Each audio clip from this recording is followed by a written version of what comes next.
We've been talking a lot about the coming counteroffensive in Ukraine, but other than the 13 brigades assigned to the counteroffensive, who's doing the fighting now? The answer is that falls on to the TDF, the Territorial Defense Forces.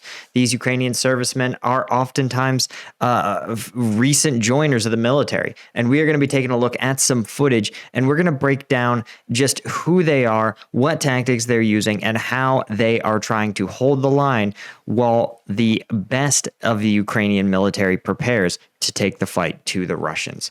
Let's get into it. But before we do, I wanted to take a quick second and tell you guys about combatvetnews.com. This is my website. Patreon gave me the boot. And so I have launched my own site, combatvetnews.com.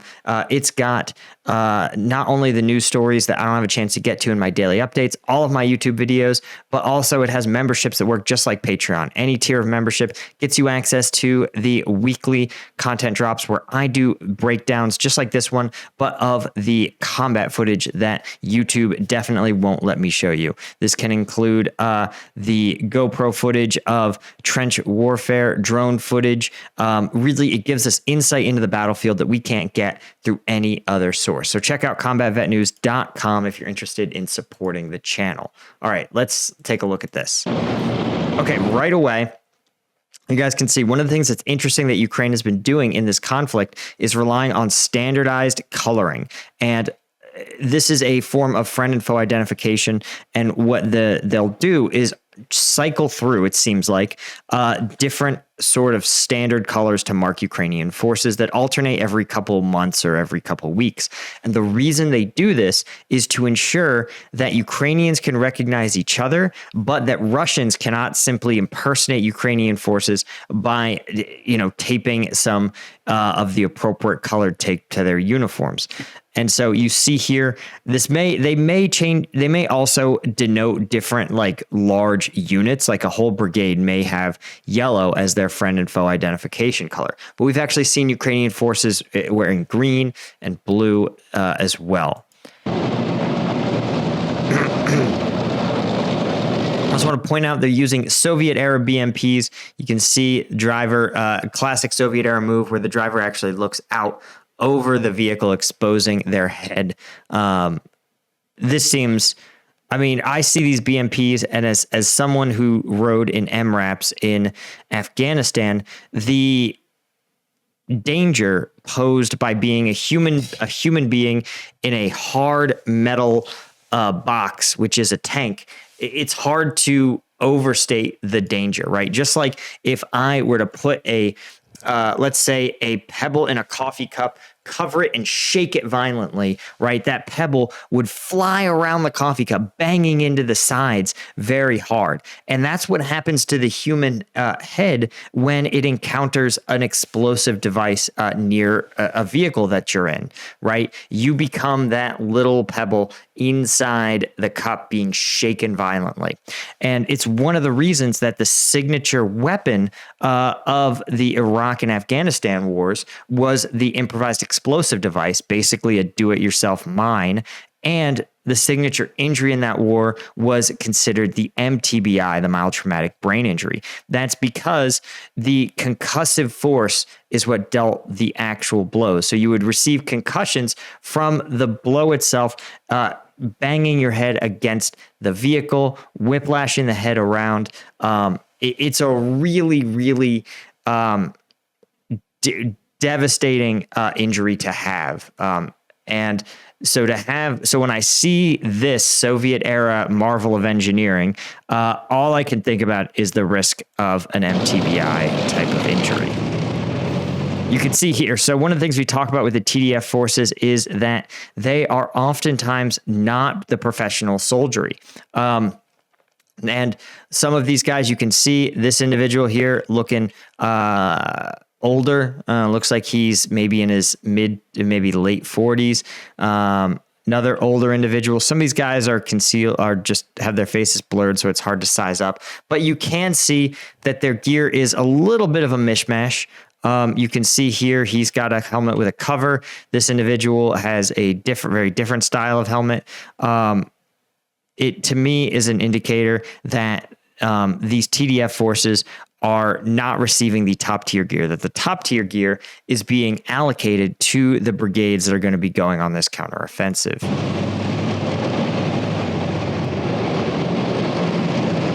That right there, a Soviet era tanker's helmet. I actually have one of these. This is just, these strips are just like stiffened cotton. They really confer very little protection for anything other than the occasional bump that you might get on your head climbing in or out of the tank. These are headphone actually inserts where you can communicate with the other members of the tank crew using a headset and mic.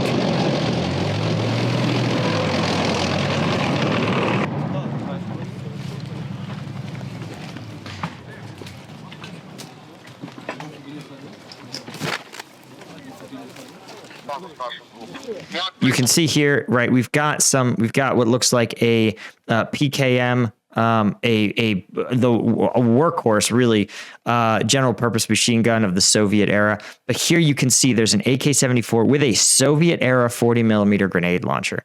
So again, these are actually a step down from a lot of the footage that we've seen months ago, where you'll see Ukrainian soldiers operating modern battle rifles with or carbines with up-to-date optics.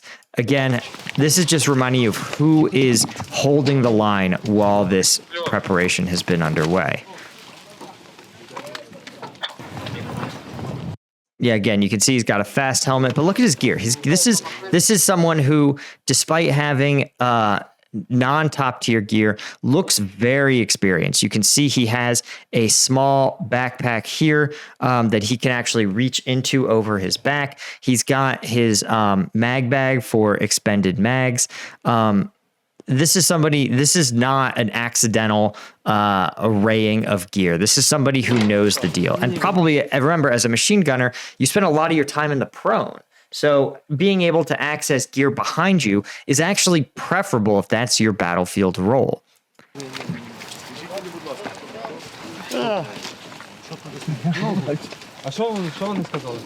Yeah, riding in these vehicles, no helmet. Oh, there you go. He's got a helmet. But I want to point out, look at the gear that he's wearing. You can see that this guy's got, it looks like almost ACU pattern, the Army digital print.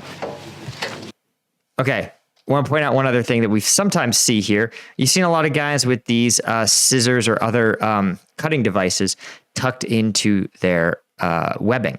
And the reason they do that is because it's very effective for removing uniforms if someone is injured. It's very effective for removing yourself if you are caught on something. It's also, of course, effective for cutting off or cutting open band-aids and bandages. It's just a good thing to have. And because the scissors are actually preferable, because you have to think that they are small, lightweight, and they aren't dangerous, right? Having a big old K-bar knife, it looks cool, but you have to think when you draw scissors quickly out of a sheath, they're not going to cut you. No matter, you could literally draw scissors up across your neck, and unless you've opened them, they're not going to cut you. In contrast, a big old K-bar is a bladed weapon that when you pull it out, the blade can cut you, is much more likely to cut you than it is to cut anything else.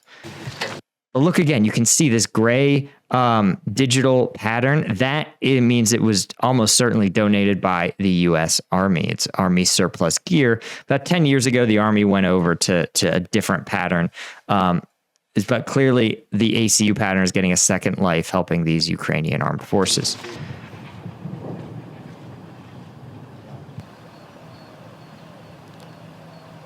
Again, you can see a mishmash of Soviet and modern gear. This looks like a fairly modern anti-tank weapon, as does this one. Here's a blast from the past. Look at this. This is an entrenching tool. This is every soldier's best friend because it's what lets you dig a fighting position. You can see it here. You can see it here. The Soviets mass-produced these spades, but they're so effective. I used to take it camping, and I would use it to chop up firewood or to clear out small areas where I would make a fire or clear debris from a potential campsite. It's just an all-around tool that really can let you change and manipulate your environment in a way that's really, really helpful.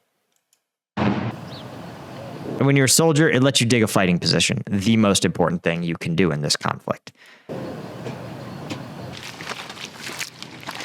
And people have talked a lot about the state of the mud, that they're like, oh, it's too muddy to fight. It's too muddy to fight. But you guys can see it's really not. These guys are probably quite a distance from the front line if they're still moving and in what looks like an administrative formation. You can see the press is still here. But again, these guys don't look like amateurs. Like, don't confuse the mishmash gear.